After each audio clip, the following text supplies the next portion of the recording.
అందరికీ నమస్కారం. నేను మీ సూర్య Sunil. Welcome to Makar TV Telugu.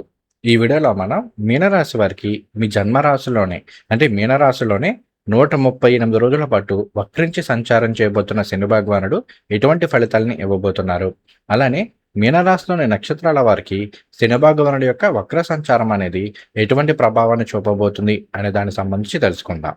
అయితే ఈ వీడియో ప్రారంభించే ముందు మీ అందరికీ ఒక చిన్న గమనిక. ఈ వీడియోలో నేను చెప్తున్న విషయాలన్నీ కూడా కేవలం గ్రహాల గోచారాన్ని ఆధారంగా చేసుకుని మాత్రమే చెప్తున్నాయి. ఈ ఫలితాలు అనేవి మీకు ఎంత మేర వర్తిస్తాయి అనేది తెలుసుకోవాలి అంటే మీ జాతకంలో జరుగుతున్న దశ అంతర్దశలు కూడా కీలక పాత్రని పోషిస్తాయి. వీటి గురించి తెలుసుకోవడానికి మన ఛానల్లో లైవ్ కండక్ట్ చేస్తుంటాము. ఆ లైవ్లో పార్టిసిపేట్ చేస్తే మీకు జరుగుతున్న దశ అంతర్దశలు ఏంటి, వాటి యొక్క ప్రభావం, అలానే గోచార ప్రభావం మీ మీద ఎంతవరకు ఉంటుంది అనేది తెలుసుకోవచ్చు.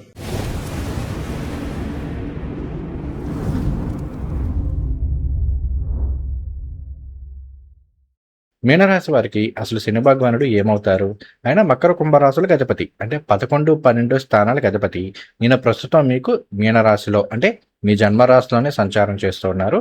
ఇది ఏలినాట్స్ అని సెకండ్ ఫేజ్ అవుతుంది. మీనరాశి వారికి ఏలినాట్స్ అని సెకండ్ ఫేజ్ ఎలా ఉంటుంది అనే దానికి సంబంధించి చాలా రీసెర్చ్ చేసి ఇన్ డెప్త్గా ఒక వీడియో చేశాను. మీరు కనుక ఆ వీడియో చూడకపోతే ఖచ్చితంగా ఆ వీడియో చూడండి. ఆ వీడియోకి సంబంధించిన లింక్ అనేది మీకు కింద డిస్క్రిప్షన్లో ఉంటుంది. ఈ వీడియోలో ముందుగా మనం శని భగవానుడు జన్మరాశిలో సంచారం చేస్తే ఎటువంటి ఫలితాలు ఉంటాయనేది క్లుప్తంగా చెప్పుకొని, ఆ తర్వాత శని భగవానుడు వక్రించినప్పుడు ఏ విధంగా ఉంటుందని చెప్పుకుందాం. సహజంగా జ్యోతిష శాస్త్రం ప్రకారం శని భగవానుడు కనుక జన్మరాశిలో సంచారం చేస్తున్నారు అంటే ఆ ప్రభావం అనేది ఆ జాతకుడికి సంబంధించిన వ్యక్తిత్వం మీద, ఆలోచనలు, మనస్తత్వం మీద, అలానే భౌతిక శరీరం మీద కూడా ఉంటూ ఉంటుంది.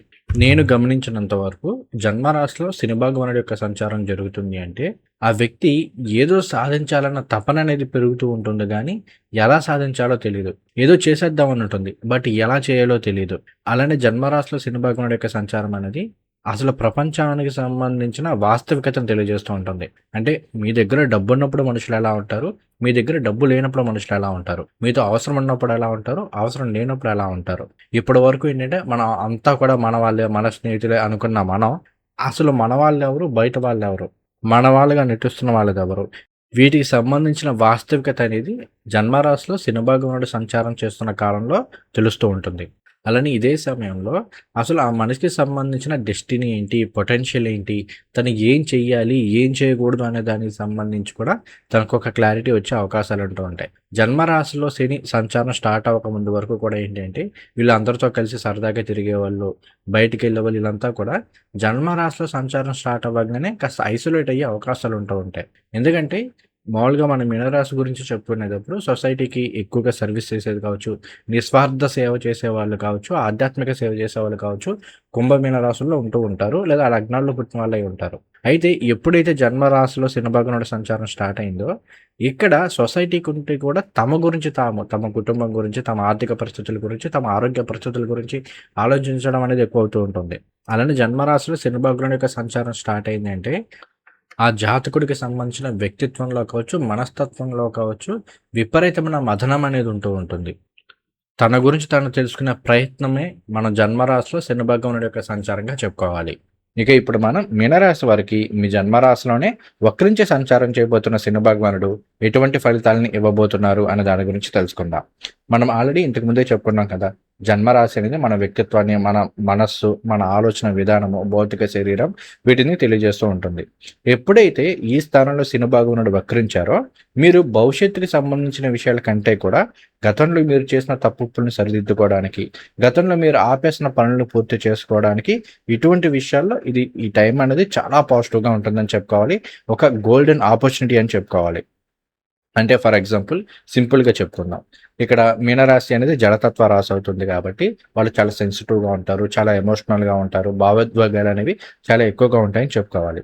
సో మీరు గతంలో ఏదైనా ఒక సిచ్యువేషన్లో చాలా ఎమోషనల్ అయిపోయి ఎవరినైనా ఒక మాట అనడం కానీ, అంటే తిట్టడం కానీ, కొట్టడం కానీ జరుగుంటే వాళ్ళు మీ బంధువులైనా, స్నేహితులైనా, కుటుంబ సభ్యులైనా, ప్రేమికులో, భార్యాభర్తలో, లేదంటే బయట వాళ్ళు ఎవరైనా సరే మీరు ఎమోషనల్ అయిపోయి వాళ్ళని ఒక మాట అనడము, అక్కడ నుండి వాళ్ళు కాస్త ఫీల్ అయ్యి మీకు దూరంగా ఉండడం కావచ్చు. కొన్ని సందర్భాల్లో ఇలాంటి విషయాల్లోనే కోర్టు కేసుల దాకా వెళ్ళే అవకాశాలు ఉంటాయి. సో అలా ఏమన్నా ఉంటుంటే గనక వాళ్ళకో సారీ చెప్పడం కావచ్చు, వాళ్ళతో రాజీ పడడానికి కావచ్చు, లేదంటే ఆ టైంలో మీరు చేసిన తప్పే అని ఇప్పుడు గ్రహించి వాటికి సంబంధించిన విషయాల్లో రాజీలో ఇలాంటివి ఏమన్నా ప్రయత్నాలు చేస్తే గనక చాలా వరకు సక్సెస్ అవుతాయని చెప్పుకోవాలి. అందులోనూ మనకి చాలా వరకు ఏంటి అంటే శని భగవానుడు మనకి వ్యయంలో అంటే elements and first phase start అయినప్పుడు కొంతమందికి ఏంటంటే పోలీస్ స్టేషన్లు, కోర్టులు ఇలాంటి విషయాల్లో కూడా ఇబ్బందులు ఇస్తూ ఉంటారు. కాబట్టి అలాంటివి మీకేమైనా రన్ అవుతుంటే రాజీ పడడానికి కావచ్చు, ఇలాంటి వాటికి ఈ టైం అనేది చాలా బాగా పనిచేస్తుందని చెప్పుకోవాలి. అలానే ఇంకొకటి ఏంటంటే మీనరాశి వాళ్ళు సహజంగా శని భగవానుడు డైరెక్ట్ మోషన్‌లో ఉన్నప్పుడు ఏదో లైఫ్‌లో సక్సెస్ కోసమో, లైఫ్‌లో గ్రోత్ కోసం ఏదో పని స్టార్ట్ చేద్దాం అనుకుంటారు. బట్ ఎంత స్టార్ట్ చేసినా కూడా ఆ పని పూర్తి కాదు. ఎన్ని రకాల అడ్డంకులు వస్తాయంటే అన్ని రకాల అడ్డంకులు వస్తూ ఉంటాయి. ఏదో ఒకటి. సో, ఇప్పుడు శని భగవానుడు వక్రించారు కాబట్టి అలాంటి పనులకి సంబంధించిన విషయాల్లో కూడా పాజిటివ్ ఫలితాలుంటాయి. ముఖ్యంగా ఏంటి అంటే మనల్ని మనం ఒక డయాగ్నోస్ చేసుకోవడానికి.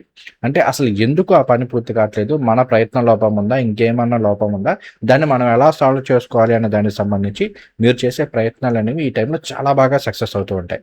కాబట్టి ఫర్ ఎగ్జాంపుల్ ఎట్లా అంటే మీరు జాబ్ చేస్తూ ఉన్నారు. జాబ్‌లో ప్రమోషన్ కోసం ఒక కోర్స్ ఏదో నేర్చుకుందాం అనుకుంటున్నారు. ఎంత చేసినా అవ్వట్లేదు.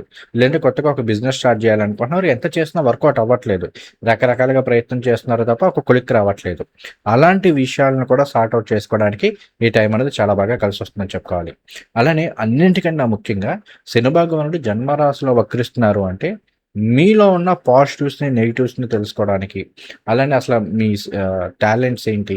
అలానే ఇంకొకటేంటంటే మీలో ఉన్న బలహీనతలను తెలుసుకొని, వాటిని సార్ట్ ఔట్ చేసుకోవడానికి, వాటిలో ఒక రకమైన మార్పులను తెచ్చుకోవడానికి కావచ్చు. అంటే చాలా బద్ధకంగా ఉన్నారు, సరిగ్గా పనులు చేయట్లేదు. లేదంటే ఇంతకుముందు అందరితోనూ బాగా కలిసేవాళ్ళు, అందరితోనూ బాగా మాట్లాడేవాళ్ళు.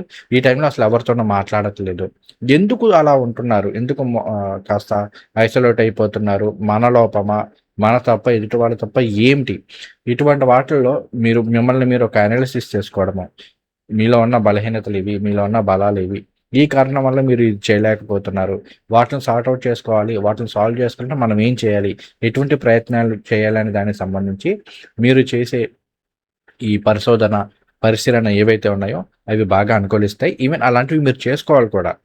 ఈ టైంలో మిమ్మల్ని మీరు శోధించుకోవడానికి శని భగవానుడు జన్మరాశిలో వక్రిస్తున్నారంటే మీ గురించి మీరు తెలుసుకోవడానికి, మిమ్మల్ని మీరు శోధించుకోవడానికి బ్రహ్మాండమైన కాలంగా చెప్పుకోవాలి.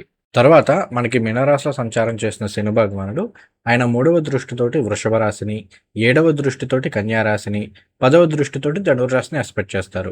మీనరాశి వారికి అవి ఏమవుతాయి? వృషభం 3, కన్యా 7, దశమం ధనుసు రాశి అవుతాయి. ఇక్కడ 3 అనేది ఏం తెలియజేస్తుంది? 3 అంటే విక్రమ స్థానం. అంటే పట్టుదల, విజయాన్ని సూచించే స్థానం, మన సెల్ఫ్ కాన్ఫిడెన్స్‌ని తెలియజేసే స్థానం, సెల్ఫ్ ఎఫర్ట్స్‌ని తెలియజేసే స్థానం. అలానే తోబుట్టువుల్ని, ముఖ్యంగా మనకన్నా చిన్నవాళ్ళని తెలియజేసే స్థానం. అలానే దగ్గర ప్రాంత ప్రయాణాలు, అలానే మన ఇంటి చుట్టుపక్కల వాళ్ళు, అలానే మన సహోద్యోగులు వీటన్నిటిని కూడా మూడో స్థానం తెలియజేస్తూ ఉంటుంది. తర్వాత ఏడో స్థానం కళత్ర స్థానం జీవిత భాగస్వామ్యం తెలియజేస్తుంది. అలానే వ్యాపార భాగస్వామ్యాలను తెలియజేస్తూ ఉంటుంది. అలానే 7 అనేది ఎదుటి వాళ్ళని తెలియజేస్తుంది కాబట్టి ఒక విధంగా సామాజిక సంబంధాలు వీటిని ఏడో స్థానం తెలియజేస్తూ ఉంటుంది. అలానే వ్యాపారాన్ని కూడా తెలియజేస్తూ ఉంటుంది. తర్వాత ధనుర్రాశి 10వ స్థానం అవుతుంది. 10 అంటే కర్మస్థానం, ఉద్యోగము, వ్యాపారము, పాపులారిటీ, ఫేమ్ ఇటువంటి వాటిని తెలియజేసే స్థానం. సో, ఈ 3 స్థానాల్ని శని భగవానుడు ఎప్పుడైతే జన్మరాశిలో వక్రించి ఆస్పెక్ట్ చేస్తున్నారో వీటన్నింటి మీద కూడా ఆయన ప్రభావం ఉంటుంది. ముఖ్యంగా ఈ టైంలో కొంతమందికి ఏంటంటే బద్ధకం పెరిగే అవకాశాలు ఉంటూ ఉంటాయి. ప్రతీదీ కూడా పోస్ట్‌పోన్ చేయడం, తర్వాత చేద్దాంలే, లేక రేపు చూద్దాము ఇట్లాంటి మెంటాలిటీని ఇస్తూ ఉంటుంది. ప్రతీదీ కూడా వాయిదాలు వేసే అవకాశాలు ఎక్కువ ఉంటూ ఉంటాయి. అలానే ప్రయాణాలు చేసే అవకాశాలున్నాయి. కాస్త దగ్గర ప్రాంత ప్రయాణాలనేవి ఈ 138 రోజుల్లో కాస్త ఎక్కువ ఉంటాయని చెప్పుకోవాలి. అలానే ఇంకొకటి ఏంటి అంటే, మూడో స్థానాన్ని ఎప్పుడైతే శని భగవానుడు యాస్పెక్ట్ చేస్తున్నారో, కాస్త కాన్ఫిడెన్స్ లెవెల్స్ కూడా కొంత తగ్గే అవకాశాలు ఉంటూ ఉంటాయి.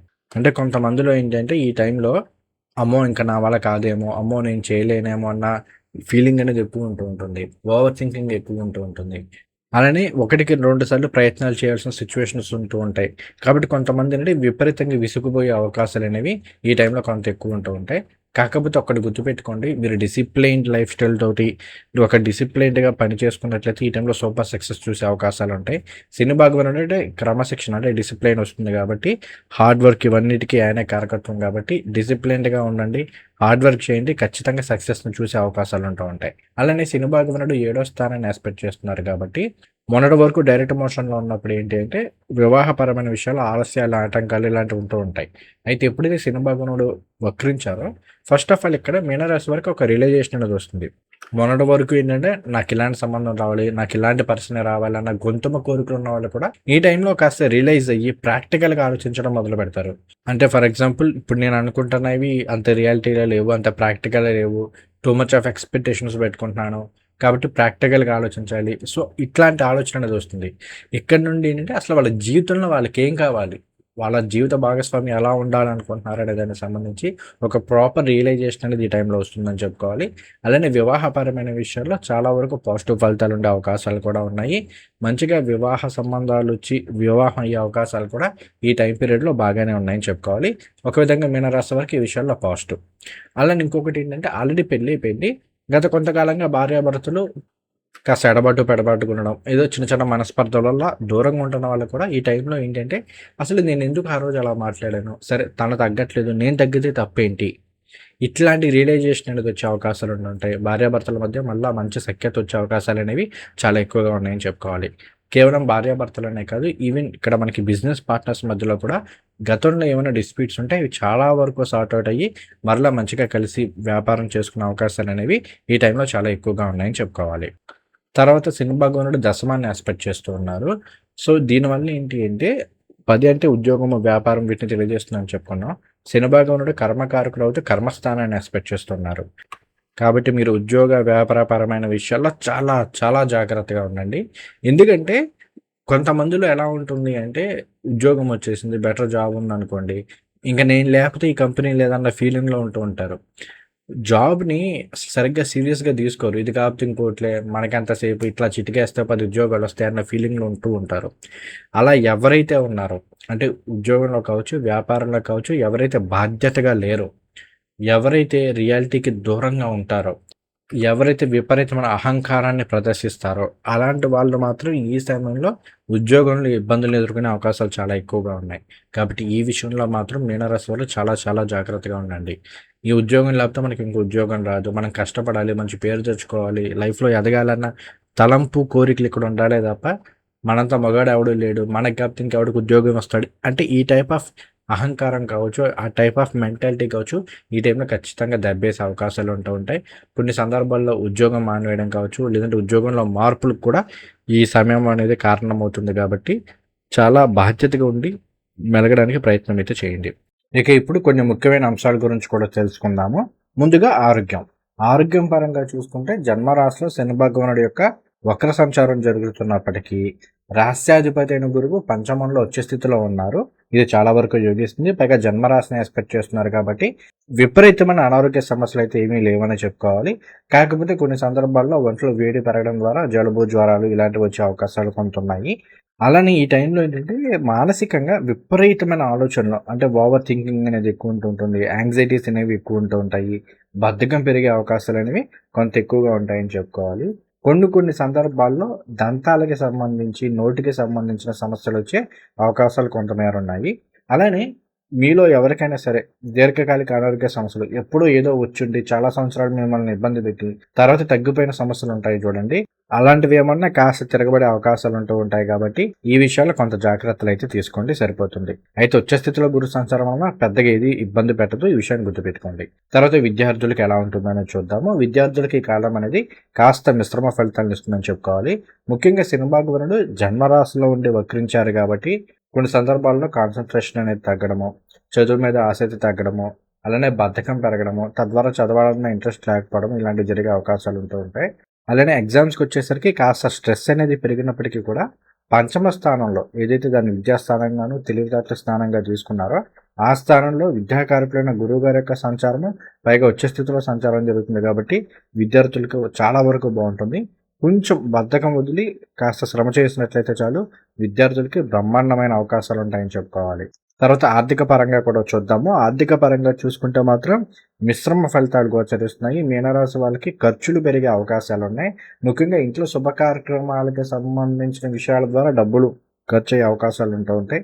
అంటే వివాహం కాని వారికి వివాహం అవడం ద్వారా, అలానే సంతానం లేని వారికి సంతానం కలగడం ద్వారా. పంచమ స్థానంలో ఉచ్చ గురువు అంటే మరలా సంతానపరమైన విషయాల్లో పాజిటివ్. కాబట్టి ఇటువంటి వాటి ద్వారా డబ్బులు కాస్త ఖర్చయ్యే అవకాశాలు ఉంటూ ఉంటాయి. ట్రేడింగ్ చేసేవాళ్ళు కొంత జాగ్రత్తగా ఉండండి. ఇంట్రాడే కాస్త యోగించే అవకాశాలు ఉన్నప్పటికీ 12వ స్థానంలో రాహు యొక్క సంచారం జరుగుతుంది అంటే మనకి కాస్త గ్రీడీనెస్ పెరిగిపోతుంది. ఎంత ప్రాఫిట్ వచ్చినా కూడా మనకి తీయబుద్ధి కాదు. లాసెస్ వచ్చినప్పుడేమో మరలా రికవరీ అవుతుందన్న ఉద్దేశంతో వదిలేసి మరింత లాస్కి గురయ్యే అవకాశాలు ఉంటూ ఉంటాయి. లాంగ్ టర్మ్ ఇన్వెస్ట్మెంట్స్ అనేవి బాగా కలిసి వచ్చే అవకాశాలు ఉన్నాయి. ఈ టైంలో కాస్త గోల్డ్ మీద పెట్టుబడులు ఇలాంటివి ఏమన్నా గోచార రీత్యా చూస్తే యోగించే అవకాశాలు అయితే కనిపిస్తున్నాయి. ఇక ఇప్పుడు మనం నక్షత్రాల వారీగా ఫలితాలు తెలుసుకుందాం. మనకి మీనరాశిలో పూర్వభద్ర నక్షత్రం 4వ పాదం ఉంటుంది. మనకి శని భగవానుడి యొక్క సంచారం వక్ర సంచారం అనేది 2 నక్షత్రాల్లో జరుగుతుంది. అక్టోబర్ 9, 10 తేదీల వరకు కూడా రేవతి నక్షత్రంలోను, తదుపరి ఉత్తరాభద్ర నక్షత్రంలోనూ జరుగుతుంది. ముందుగా శని భగవానుడు వక్రించే రేవతిలో ఉంటారు కాబట్టి పూర్వభద్ర నక్షత్రం వారికి రేవతి అనేది విపత్తారు అవుతుంది. కాబట్టి ప్రయాణాల విషయంలో కాస్త జాగ్రత్త, కమ్యూనికేషన్ మాట తీరు విషయంలో చాలా జాగ్రత్తలు అయితే తీసుకోండి. తర్వాత అక్టోబర్ 10వ తేదీ నుండి శని భగవానుడు మనకు ఉత్తరాభద్ర నక్షత్రంలో సంచారం చేస్తూ ఉంటారు. ఇది పూర్వభద్ర వారికి సంపత్తారు అవుతుంది, బ్రహ్మాండంగా యోగిస్తుంది, ఆర్థిక బలాన్ని చేకూరుస్తుంది, అన్ని విధాల యోగదాయకంగా ఉంటుంది. ప్రతిరోజు గురు స్తోత్రాలు అలానే కాలభైరవ అష్టకాలు చదువుకొని చాలా బాగా యోగిస్తుంది. తర్వాత ఉత్తరాభద్ర నక్షత్రం 4 పాదాలు మనకి మీనరాశిలోనే ఉంటాయి. వీరికి శని భగవానుడు రేవతి నక్షత్రంలో సంచారం చేయడం అనేది సంపత్తారు అవుతుంది, సూపర్ పాజిటివ్. అలానే ఉత్తరాభద్ర నక్షత్రంలో సంచారం చేయడం అనేది జన్మతారు అవుతుంది. కాస్త మిశ్రమ ఫలితాలు ఉంటాయి, మానసిక ఆందోళన లాంటివి ఎక్కువ ఉంటూ ఉంటాయి. కాస్త ప్రతిరోజు కాలభైరవ అష్టకాలు, హనుమాన్ చాలీసాలు లాంటివి పారాయణ చేసుకోండి. తర్వాత రేవతి నక్షత్రం 4 పాదాలు మనకి మీనరాశిలో ఉంటాయి. వీరికి శని భగవానుడు రేవతి నక్షత్రంలోనే సంచారం చేస్తున్నారు. అది జన్మతార అవుతుంది. మానసిక ఆందోళన, మానసిక ఒత్తిడి అనేవి ఎక్కువ ఉంటూ ఉంటాయి. తర్వాత అక్టోబర్ 10 నుండి శని భగవానుడు ఉత్తరభద్ర నక్షత్రంలో సంచారం చేస్తూ ఉంటారు. వక్రంలో ఉన్నారు కాబట్టి అది పరమమిత్ర తార అవుతుంది, బ్రహ్మాండంగా యోగిస్తుంది, అన్నిటా కూడా విజయాన్ని చేకూరుస్తుంది. ప్రతిరోజు కూడా విష్ణు సహస్రనామాలు కావచ్చు, లక్ష్మీ నరసింహస్వామి వారి స్తోత్రాలు కావచ్చు, లేదంటే కాలభైరవ అష్టకాలు లాంటివి చదువుకొని చాలా యోగదాయకంగా ఉంటుంది.